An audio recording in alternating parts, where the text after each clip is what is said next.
UTSA Football post-game wrap-up. I'm JJ Perez. That's Greg Luca, San Antonio Express News. Coming to you via Zoom today in San Antonio, Texas, as the Roadrunners fall to FAU 24-3. Little went right today for the Roadrunners, Greg. It was a tough day on offense. The defense looked pretty good, but UTSA just could never get anything going. I'll ask you what I asked Coach Traylor after the game. What happened to the Roadrunners today?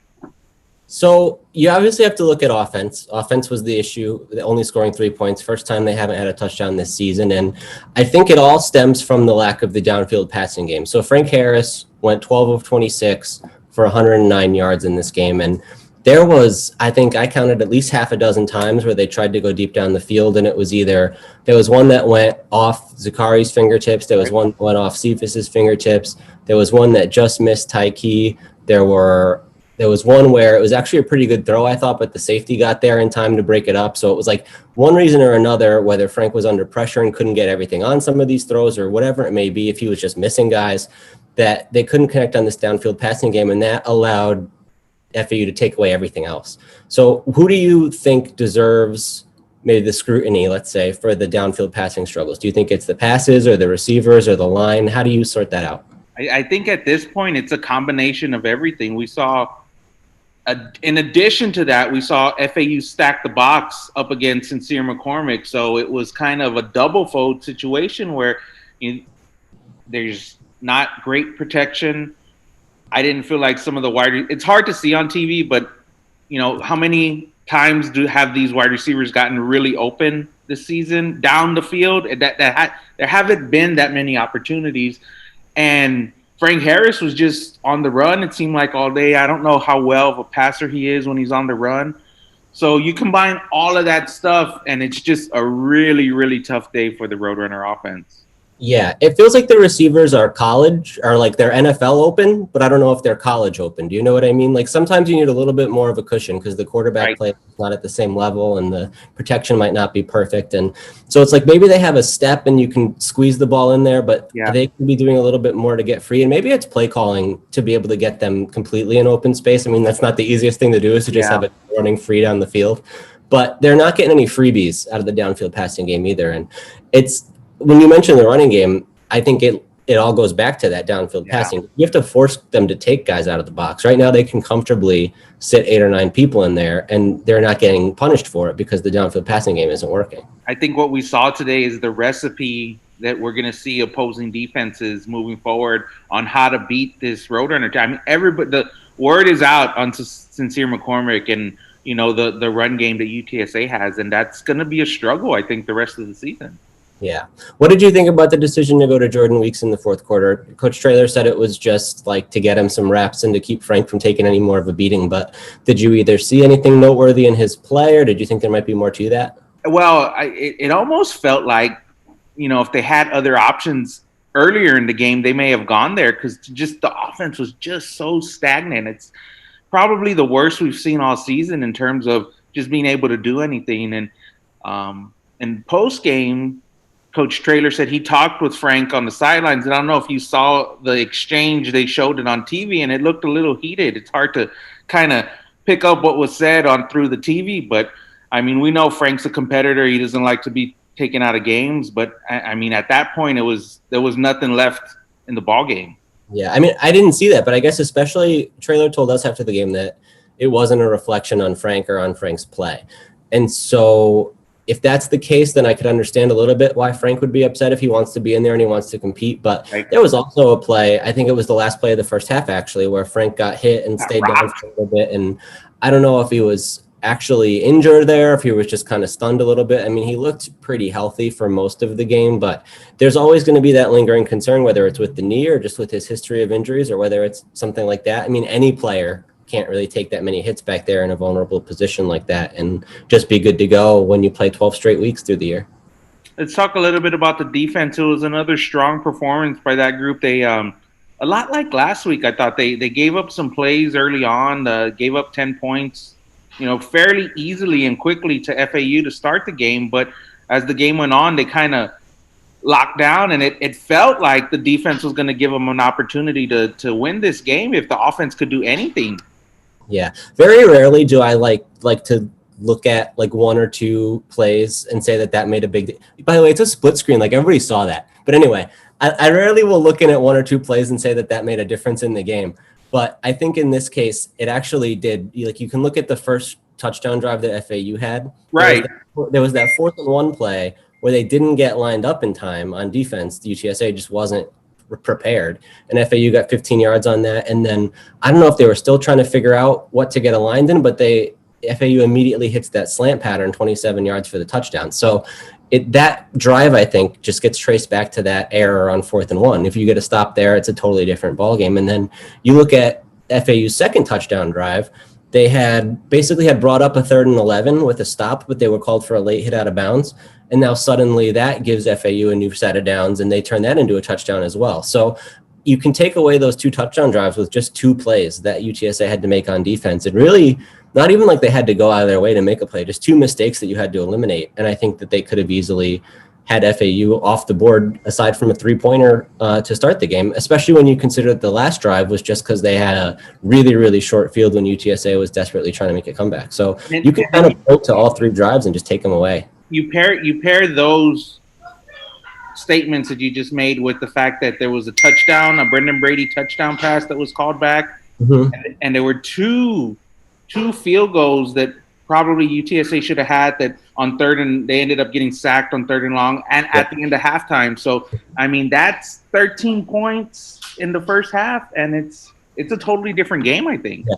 I feel like I rarely want to do anything but look at the big picture. But really, in this case, I do think that those plays were hugely important. And like Coach Traylor said, I don't think they're good enough at this point to overcome penalties or mistakes like that. And that's exactly what we saw today.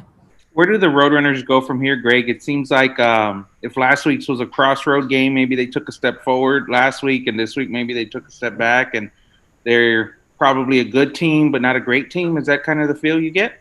Yeah, I think the schedule works out in a really interesting way. You can talk about the chapters of the season again, but like beating Louisiana Tech, a team that's won bowl games the last 6 years, last week was such a big accomplishment for this program in Traylor's first year.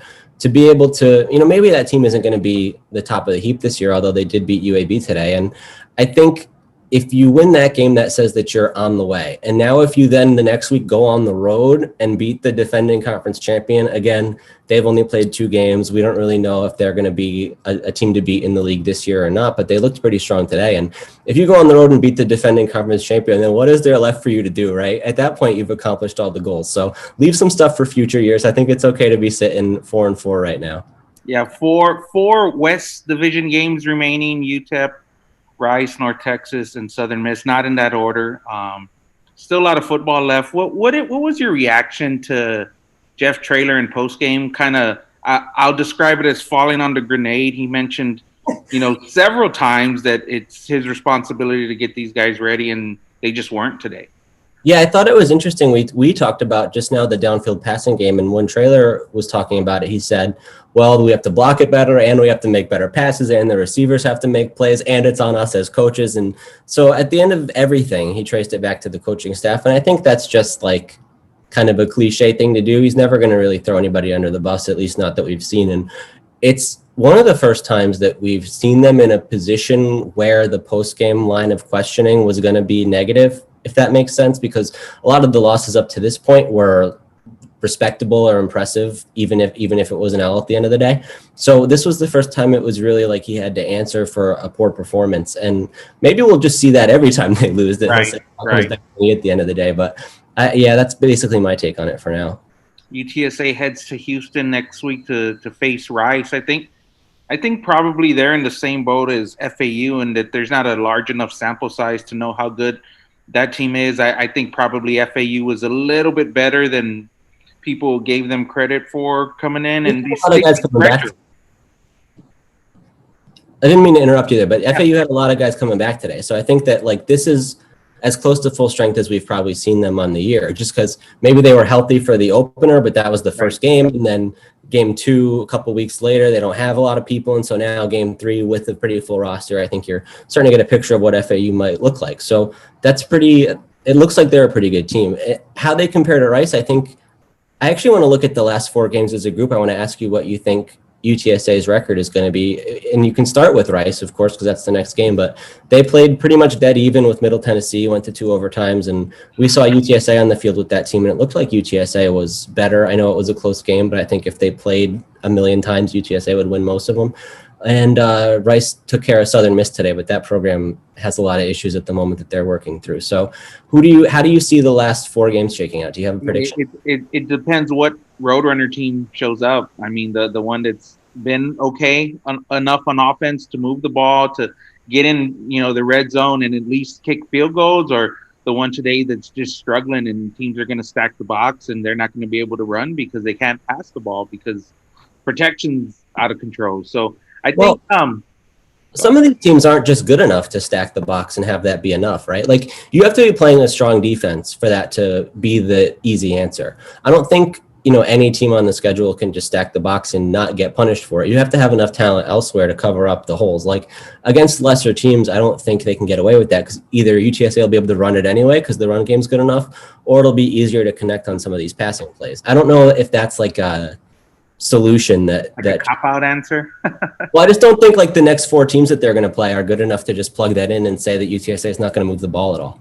Well, the one thing I would say about 3 of the 4 teams that UTSA played, kind of the Texas Triangle, the Conference USA, which is Rice, UTEP, North Texas, and the history of playing these teams, UTSA's never beaten all 3, and some of them have been good, some of them have been really bad, and honestly, I don't know how good of a football team UTSA is at this point of the season. The only kind of guaranteed win I'd notch in there is Southern Miss, and the rest I think are going to be, close competitive games, even in down years where North Texas, I mean, how much would North Texas love to kind of kick UTSA while they're down? I mean, So those are kind of the real rivalry games.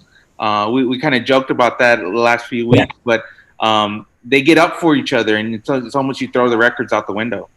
So I think the important thing is that if Southern Miss is the weakest team, UTSA plays them on the road. So whether that levels the playing field or whether it's an advantage to play the weakest team away because you're going to win anyway. And then they play UTEP and North Texas at home in addition to the Rice game. So I feel like they'll be favored in at least 3 of these. Probably not. I don't know if they'll be favored at Rice on the road. Like you said, we just don't have a huge sample size on them. But that'll probably be within a touchdown either way in terms of the betting line. And then UTSA might be favored in the last 3 games. So I would still say it's 3-1. Is 3-1 too much to ask for this team? I feel like 2-2 is more probable. Right. But I would sooner think 3-1 than 1-3. Does that make sense? They're more likely to win 3 of the games than just 1, in my opinion. Hot question here: 2-2 or 3-1? Does UTSA get a bowl invite? I was looking at it a little bit this week in terms of like what they put out the schedule this past week and what's left, and I haven't counted out how many bids Conference USA has. It's such a weird situation this year, and maybe fortunately and maybe unfortunately the record doesn't matter. So if the committees or whoever's deciding this finds a reason to pick somebody who might have played fewer games but could have shown something interesting or have a bigger traveling fan base or whatever it may be, then it's just hard to say who's going to get picked where with how weird this year is. But certainly they have a good shot at being deserving, right? Which is is the best you can say from our perspective. You think we see any changes at the quarterback position next week? I was going to ask at the end of the press conference today, and then it felt like I was thinking back on all his answers up to that point, and he had just said so many not negative things about Frank and expressed so much confidence in him that it felt like a dumb question. He's not going to throw him under the bus. So I figured out we can revisit that on Monday, but I imagine not, just because, on JoJo's 3 drives, he went for -2 yards, as a team. So that's not really something where you say, oh, that's the guy that we have to plug in. And then right now it doesn't look like there's another good option behind him. I don't remember what the timetable on Atkins is, but they said before the end of the year, maybe.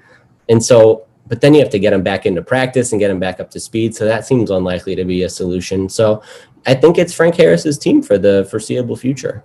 Well, I did hear this past week that Josh Atkins was throwing some balls around in practice. Huh. Maybe it gets interesting. Closer. Yeah, maybe closer. Did we hit on everything today, Greg? There wasn't much. I mean, was not a pretty game for the Roadrunners. Like I said, I just feel like so much of it comes back to that lack of downfield passing. Everything else that went wrong kind of stemmed from there because like defense is on the field too much. And we can talk about the offensive line. I think that was a component of that just because the switch with Maka going to guard and Kevin Davis at center. Traylor didn't want to tell us after the game why, but they said on the broadcast that it was a hand issue that made it so Maka couldn't snap the ball. So certainly that's something that I don't know if it made a big difference because Kevin Davis has played center and if Maka can communicate from center, he can communicate from guard, I would think. Like, they shouldn't have had that issue, but there was maybe, I can remember one specifically and probably a couple other times that, like, stunts or twists in the middle got through, and maybe if everybody's in the right spot, that wouldn't happen. Did you think that was a big factor in the game today at all?